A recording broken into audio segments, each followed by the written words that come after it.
Good evening and welcome everyone. My name is Daimin Gupta and as usual I'm representing My Equity School. आज का analysis 17th of April के लिए रहेगा. जिस तरह के हमने लास्ट वीक पूरा मार्केट देखा उसमें आप लोगों को समझ में आया होगा कि कहीं भी मार्केट ने जो भी उनका गैप था वो गैप्स को विदाउट रेस्पेक्ट किए ही मार्केट उसके ऊपर निकल गया. कोई भी लिटरली एक भी रेसिस्टेंस उसने रेस्पेक्ट ही नहीं किया and that's a very wrong sign actually. अगर यहाँ से मार्केट देखिए तो नीचे आना चाहिए था, नहीं आया. यहाँ से नीचे आना चाहिए था, नहीं आया. यहाँ से नीचे आना चाहिए था, नहीं आया. अब उसके ऊपर से भी नीचे आना चाहिए. सो मोस्ट प्रोबेबली शायद इसको भी ऑब्स्टेकल को निकल के चला जाएगा एंड देन वो मोस्ट प्रोबेबली थोड़ा बहुत और ऊपर जाएगा. Reason I am telling you is because Reliance. अगर रिलायंस आप वीकली बेसिस पे देखेंगे तो आपको समझ में आएगा कि रिलायंस पिछले 2 वीक से क्या हुआ है. एक वीक मूवमेंट किया और 2 वीक से कंसोलिडेशन पे है. ठीक है. ये चाहिए था मुझे निफ्टी और बैंक निफ्टी में कि अगर कोई स्टॉक मूवमेंट कर रहा है ना अपर एंड और वो भी बिना नीचे जाए, मुझे कोई दिक्कत नहीं है उससे. लेकिन जब भी कोई स्टॉक अपर मूवमेंट करे उसके बाद और ऊपर जाना चाहता है, एक कंसोलिडेशन फेज तो करे, कहीं पे तो रुके थोड़ी दिन कुछ दिन. और वो चीज अभी मुझे रिलायंस में दिख रहा है. So next week most probably पूरा हफ्ता बिकॉज रिलायंस इस हफ्ते अच्छा खासा मोस्ट प्रोबेबली मूव करने वाला है ऊपर के साइड. अगर रिलायंस ऊपर के वक्त मूव करता है तो शायद उसके साथ भी निफ्टी भी चला जाएगा. लेकिन अगर देखा जाए बैंक निफ्टी, अगर हम लोग बात बैंक निफ्टी की करें तो आपको समझ में आएगा कि चीजें काफी डिफरेंट है. यहाँ पे बैंक निफ्टी थोड़ा बहुत अगर रिलायंस की वजह से निफ्टी कंट्रोल में भी है, बैंक निफ्टी बिल्कुल कंट्रोल में नहीं है. ठीक है. बैंक निफ्टी ने हर एक रेजिस्टेंस, पुराने रेजिस्टेंस को सपोर्ट मारना, जिसको हम चेंज इन पोल पोल कहते हैं. ठीक है. पहले क्या होता है, रेजिस्टेंस सपोर्ट रहता है और सपोर्ट रेजिस्टेंस बन जाता है. ये चीजें होती है लेकिन ये चीजें हुई नहीं. ठीक है.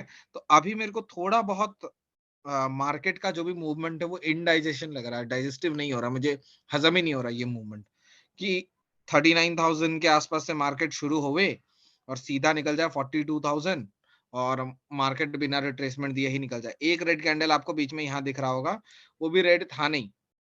ठीक है. रेड था नहीं, पूरे दिन दोनों बोथ साइडेड मूवमेंट हुआ था. गैप डाउन, पहले ऊपर खुला, नीचे आया, मार्केट ऊपर गया, फिर नीचे गया.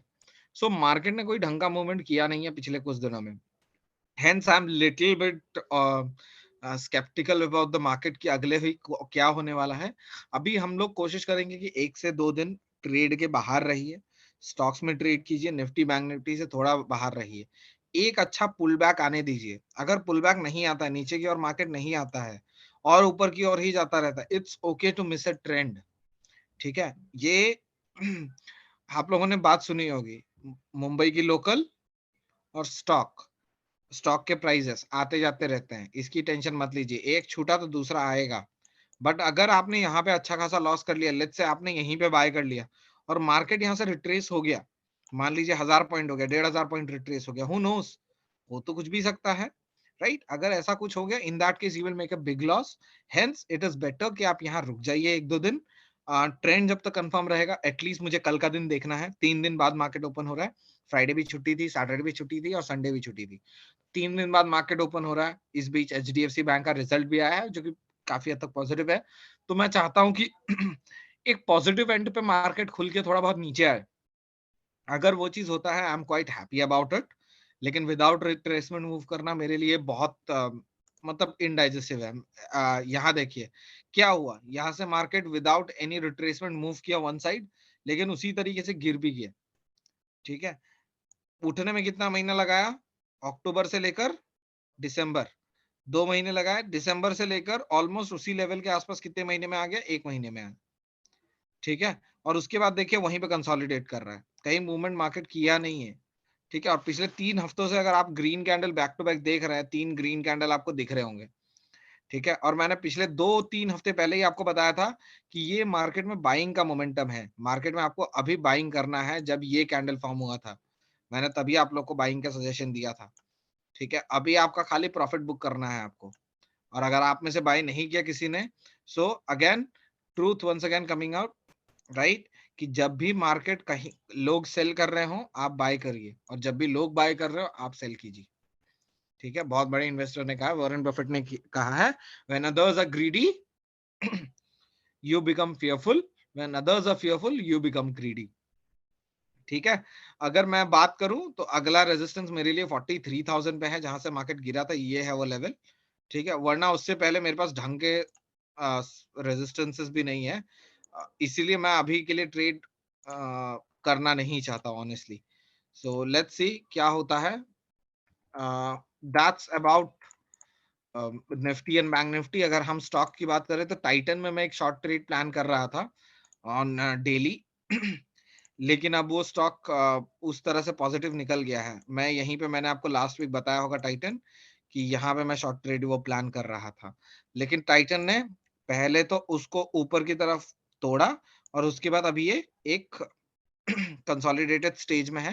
तो मोस्ट प्रोबेबली अगर टाइटन 2600 का लेवल क्रॉस करता है, ये मैंने शायद थर्सडे को भी आपको बताया था, 2600 का लेवल क्रॉस करता है तो टाइटन बहुत अच्छा मूवमेंट अभी देगा अपसाइड, ऑलमोस्ट 200 100-200 पॉइंट का मिनिमम मूवमेंट टाइटन देगा। So let's hope for that. एक है कोटक बैंक। कोटक बैंक मैं एक्सपेक्ट कर रहा था कि यहाँ से ये गैप फिल करे पहले, उसके बाद ऊपर जाए, लेकिन ये अभी ऊपर जा रहा है। So I do not think anything it makes sense to trade in Kotak as well, right. और एक आखिरी है doctor Reddy.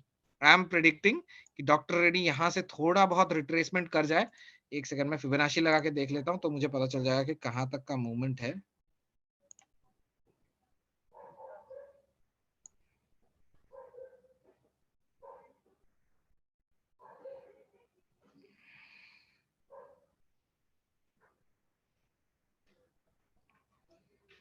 Okay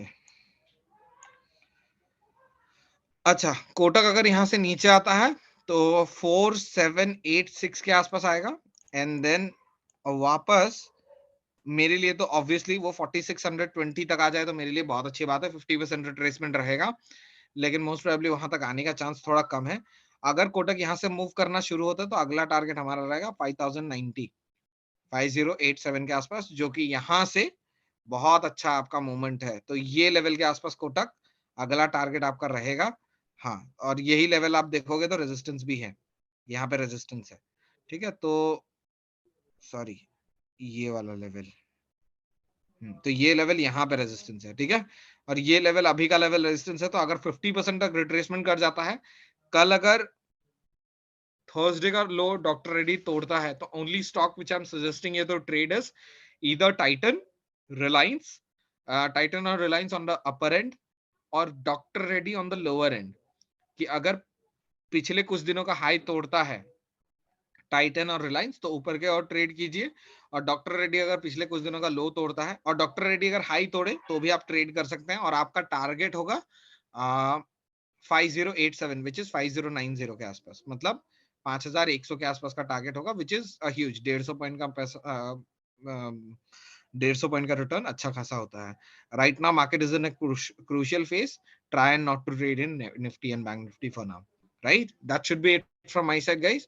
Yeah, I hope you have enjoyed the analysis. Take care of yourself and your family. I'll see you guys tomorrow evening. Bye bye.